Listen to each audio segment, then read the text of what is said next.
One of the beautiful scenes at Stamford Bridge during Roberto Di Matteo's short-lived time as a substantive coach was the MaZaCar.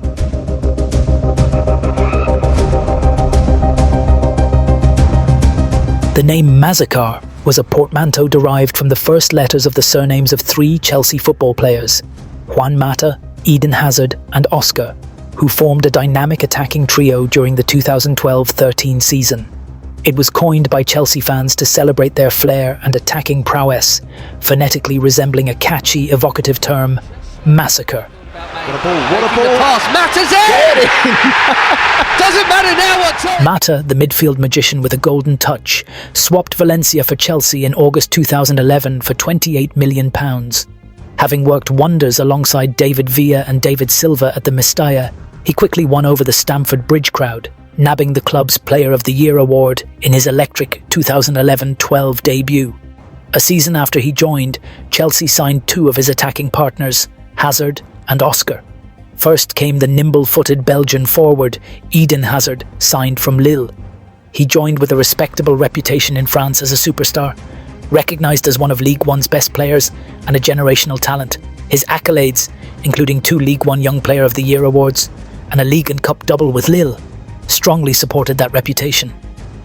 A few weeks after snagging Hazard, Chelsea swooped in for Oscar dos Santos Emboaba Jr. He wasn't as battle-tested as Hazard, but a quick glimpse of his ball skills screamed pure talent. This young Brazilian league star dazzled with a maturity and flair way beyond his years. His breakout moment came at the 2011 FIFA Under-20 World Cup in Colombia, where he bagged a hat-trick against Portugal in the final, clinching Brazil's fifth title.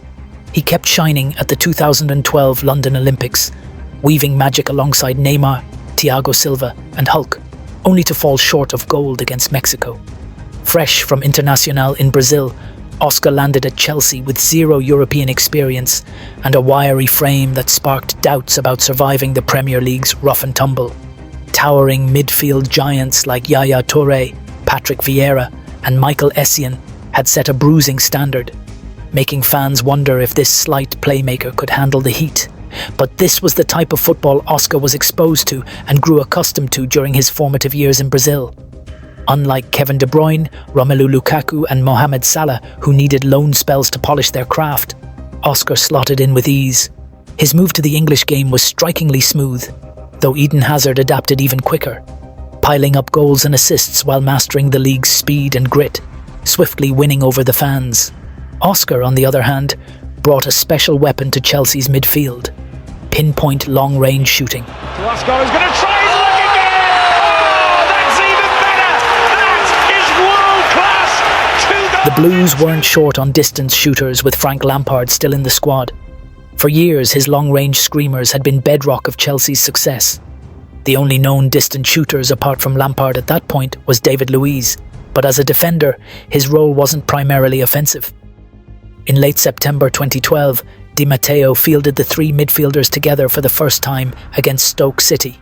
Mata played on the right, Hazard on the left, and Oscar centrally as a number 10 behind Torres in Roberto Di Matteo's 4-2-3-1 formation. This marked the first documented instance of the MaZaCar trio starting together under Di Matteo.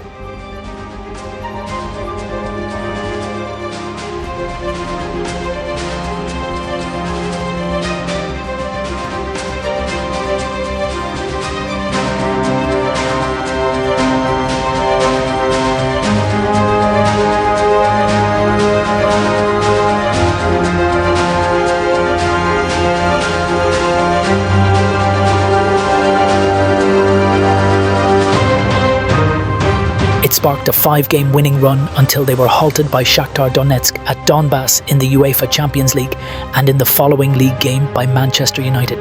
Rivals soon spotted a flaw in Chelsea's setup with MaZaCar on the pitch.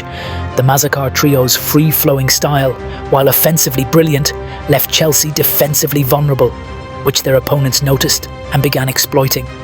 Di Matteo's failure to fix this imbalance proved costly. At a club where the owner's trigger finger was notoriously itchy with struggling managers, time wasn't on his side, and he was sacked before finding a solution. When Di Matteo's successor, Rafa Benítez, took over, he adjusted the roles of the MaZaCar trio to improve balance.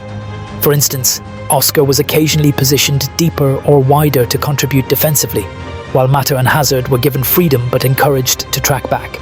This ensured the team wasn't as vulnerable to counterattacks, a recurring issue earlier in the season.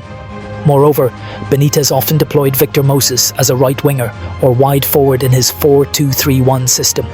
Moses' work rate complemented Benitez's focus on balancing the flair of the MaZaCar trio with defensive stability. Moses' versatility also allowed him to fill in at wing-back or deeper roles when needed. However, the MaZaCar trio still lit up the 2012-13 season, racking up a combined 43 goals across all competitions. When José Mourinho returned to Chelsea as manager for the 2013-14 season, he significantly altered the MaZaCar trio's roles and dynamics, ultimately leading to its dissolution. He favoured a more defensively disciplined 4-2-3-1 or 4-3-3 system, prioritising work rate, pressing and tactical rigidity over the fluid attacking play the MaZaCar trio had embodied. This meant the trio's roles were adjusted to fit a system that demanded greater defensive contributions. Eden Hazard remained a key figure due to his exceptional dribbling and flair, but Mourinho urged him to be more decisive and track back diligently. Hazard adapted, thriving as a key figure and scoring 14 Premier League goals in Mourinho's first season. Oscar was slotted into a deeper workhorse role, still occasionally a number 10 but with heavy defensive duties, starting 33 league games and netting 8 goals. Unfortunately for Juan Mata, he couldn't crack Mourinho's code.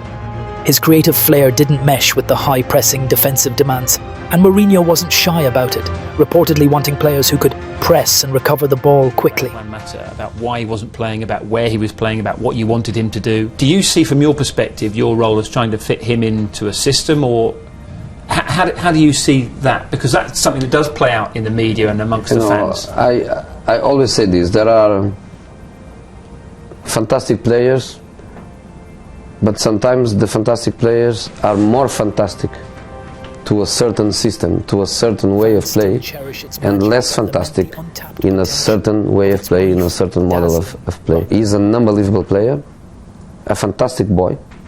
He's trying to adapt. He's doing his best to adapt. He had some fine periods with us, but he needs a little bit more to go in the direction this team wants to go. Bench for the same position, and Juan has to fight and to work for his opportunity. He played against Everton, he played against Basel. Performance were not enough convincing to leave other players out. Mata's lack of pace and defensive hustle saw his minutes dwindle, and by January 2014, he was off to Manchester United for £37.1 million, spelling the end of the MaZaCar magic. Mourinho revamped Chelsea's attack by bringing in players like Willian, Andre Schürrle, and later Cesc Fabregas, who fit his mould of tireless, dynamic attackers. Willian, with his relentless hustle and defensive grit, became a mainstay, often filling Mata's old spot. Though thrilling, the MaZaCar trio's reign, lasting just a season and a half, fell short of legendary status. Fans still cherish its magic but lament the untapped potential of its brief, dazzling run.